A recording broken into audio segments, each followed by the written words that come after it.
how to escape the despair of death. When a person is faced with imminent death, their mind begins to race as they think about the things that they did not accomplish in life. These thoughts slowly turn into convictions, with some help from demonic forces. When a person is close to death, Satan will do everything possible to keep them from repenting. That's because Satan knows that even for a person who has wasted their life, who has professed evil and hurt others, who has constantly rejected God, there is still hope.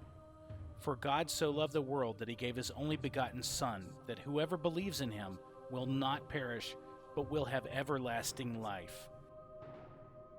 At the time Jesus was crucified for the sins of the world, a thief named Dismas was dying on a cross next to him. Dismas asked the Lord to forgive him. Jesus said, "Truly, I say to you, this day you shall be with me in paradise." Jesus was able to deliver on this promise because he rose from the dead and entered into his kingdom, the kingdom of heaven. He would have died on the cross even if it was for only one person because he is pure love.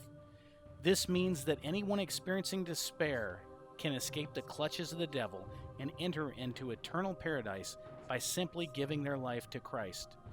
Jesus, I admit that I have sinned and I have done what is wrong. I want to accept your forgiveness and love. Please save me from my sins.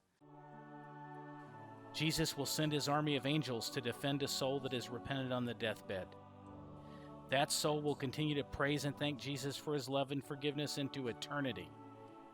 Through this earthly death, one will truly know life for the first time.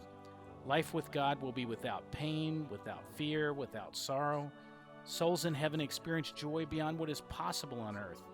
No one can comprehend the exciting, beautiful, and personal paradise that God has prepared for each of us.